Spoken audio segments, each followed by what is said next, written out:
یوسفی صاحب، یہ بھائی چارے کی جو اہمیت ہے اور صلح کی اہمیت ہے، مصالحت کی اہمیت ہے، اس پر کچھ روشنی ڈالیے آپ قرآن کریم ہی کے حوالے سے۔ بسم اللہ والصلاة والسلام علی رسول اللہ۔ ڈاکٹر صاحب قبلہ قرآن مجید ارشاد فرماتا ہے وَاذْكُرُوا نِعْمَةَ اللَّهِ عَلَيْكُمْ اِذْ كُنْتُمْ أَعْدَاءً فَأَلَّفَ بَيْنَ قُلُوبِكُمْ فَأَصْبَحْتُمْ بِنِعْمَتِهِ إِخْوَانًا۔ اللہ تعالیٰ کی نعمتوں کو یاد کرو کہ اس نے تمہارے دلوں سے وہ نفرت، کینہ اور بغض نکال دیا اور تمہیں محبت ڈال کے آپس میں بھائی بھائی سبحان اللہ۔ اس چیز کو کہ تم بھائی بن گئے، اللہ فرما رہا ہے یہ میری نعمت۔ اس کا مطلب یہ ہوا کہ بھائی کا ہونا یہ نعمت ہے، اور اس نعمت پہ بڑی نعمت یہ ہے کہ اس کے ساتھ تعلقات کی درستگی ہے۔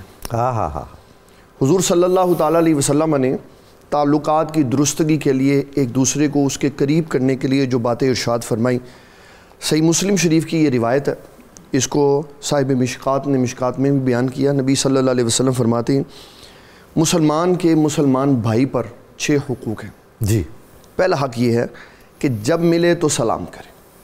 یہ اسلام کا ایک ایسا عمل ہے کہ جب آپ کسی سے ملتے ہیں اور اس کو سلام کرتے ہیں اور پہلی دعا اس کو یہ دیتے ہیں کہ تم پر اللہ کی سلامتی ہو، سبحان اللہ، یقینوں کو دور کر دیتا۔ اور نبی صلی اللہ تعالیٰ علیہ وسلم نے بار بار سلام کا کہا، اتنی بار کہا کہ آپ نے فرمایا 2 شخص اگر راستے سے گزر رہے ہیں، درمیان میں ایک درخت آ جاتا ہے، ایک اس طرف سے آئے دوسرا اس طرف سے آئے، تو جب ملے پھر سلام کریں۔ یعنی اتنی رفاقت قریب کر دیا، اتنے فاصلے کے بعد بھی دوبارہ ملو تو سلام کرو۔ تو پہلے نمبر پہ فرمایا جب ملے تو سلام کرے۔ نمبر 2 دعوت دے تو دعوت کو قبول کرے۔ نمبر 3 جب اپنے بھائی کو کسی معاملے میں دیکھے تو چاہے کہ یہ صحیح نہیں کر رہا تو میں اس کو نصیحت کروں تو نصیحت کرے، اور دوسرے والا اس کی نصیحت کو قبول کرے۔ یہ دونوں کا ایک دوسرے پر حق ہے۔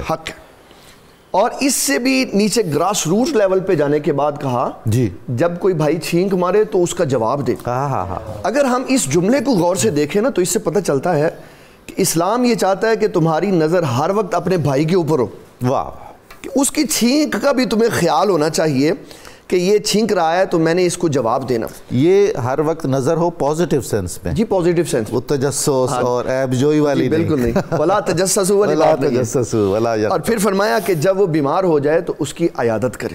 سبحان اللہ۔ حضور پاک صلی اللہ تعالیٰ علیہ وسلم کی ایک حدیث مبارک ہے، آپ نے فرمایا کہ جب کسی شخص کے ہاں کوئی عیادت کے لیے جاتا ہے تو واپسی تک اللہ تعالیٰ کے 70,000 فرشتے اس کے لیے رحمت کی دعا کرتے۔ سبحان اللہ۔ اس پہ ہمارے صوفیاء کرام جن کا اسلام کے اندر بڑا کنٹریبیوٹ ہے، وہ کہتے ہیں کہ سردیوں میں عیادت رات کو کرو اور گرمیوں میں عیادت دن کو کرو۔ اس کی وجہ کیا ہے کہ کہا اگر رات کو جاؤ گے تو صبح تک تمہارے اوپر درود بھیجیں گے، تمہاری رحمت کی دعا کریں گے، اور اگر صبح کو جاؤ گے تو شام تک، تو گرمیوں میں دن لمبے ہوتے ہیں صبح جاؤ، اور سردیوں میں راتیں لمبی ہوتی ہیں تو رات کو جاؤ، تاکہ تمہارے لیے اللہ تعالیٰ کی رحمت کے دروازے ہمیشہ ہمیشہ کے لیے کھلے۔ اور 6 نمبر پر فرمایا کہ جب تمہارا بھائی وصال کر جائے تو پھر اس کی نماز جنازہ پڑھو۔ یہ اس کے حقوق میں سے ایک حق ہے۔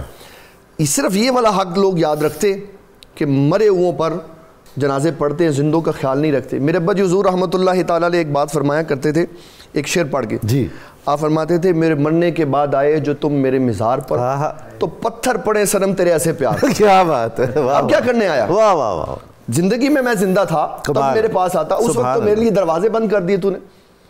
تو اسلام نے محبتوں کے عروج کے لیے ایسی باتیں بیان کی۔ حضور پاک صلی اللہ علیہ وسلم نے فرمایا، آپ نے فرمایا اگر کوئی بندہ صلہ رحمی کرے نا اور اختلافات کو چھوڑ دے اور محبت کی راہ پہ آ جائے تو اللہ تعالیٰ اس کو 3 ایسی نعمتیں دیتا ہے جس کی کوئی مثال نہیں۔ نمبر 1 فرمایا اللہ تعالیٰ اس کی عمر لمبی فرما دیتا ہے۔ نمبر 2 فرمایا اللہ تعالیٰ اس کا رزق وسیع فرما دیتا ہے۔ سبحان اللہ۔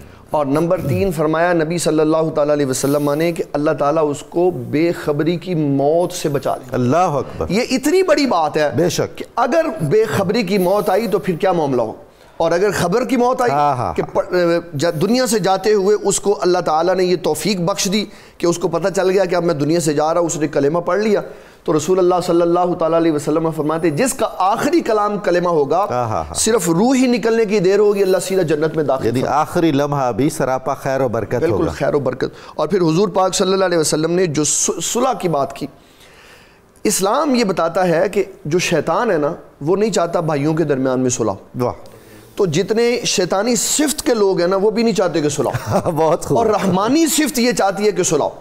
اس کے لیے حضور پاک صلی اللہ علیہ وسلم نے جو خوبصورت بات فرمائی، آپ نے فرمایا اگر تو اپنے بھائی سے ناراض رہے گا اور تیرے 3 دن گزر جائیں گے تو فرمایا سمجھ لے کہ اگر بغیر صلح کے تو نے 3 دن گزار دیے تو اس کے بعد تیری عبادت قبول نہیں ہوگی. اللہ اللہ. یہ اس لیے ہے تاکہ لوگوں کے دلوں میں بغض کینہ کو جگہ نہ ملے. جو بات ہو جلدی سے طے کر، جو اختلاف ہو اس کو آپس میں صاف کر لو اور پھر آگے کی طرف چلو. اور نبی صلی اللہ علیہ وسلم کی ایک حدیث ایسی ہے جس کے بارے میں علماء کرام نے یہ کہا کہ اگر اس ایک حدیث کے اوپر معاشرہ عمل کرے تو حضور پاک صلی اللہ علیہ وسلم کی جوامع الکلم کی یہ صفت ایک ایسی صفت ہے کہ ایک حدیث پہ عمل کرنے پہ پورے معاشرے میں محبت پھیل جائے گی. وہ حدیث مبارک کیا ہے؟ نبی صلی اللہ تعالیٰ علیہ وسلم نے ارشاد فرمایا لا یؤمن احدکم حتی یحب لأخیہ ما یحب لنفسہ. کوئی شخص اس وقت تک کامل مومن ہی نہیں ہو سکتا سبحان اللہ جو اپنے بھائی کے لیے وہ پسند کرے جو اپنے لیے پسند کرے. کیا بات ہے، سبحان اللہ. اور اگر میں اپنے بھائی کے لیے خیر پسند کرتا ہوں تو اس کا مطلب ہے نفرت ختم ہو. یہ اسلام نے ہمیں بتایا دوسرے کے لیے وہ پسند کرو جو اپنے لیے پسند کرتے. سبحان اللہ.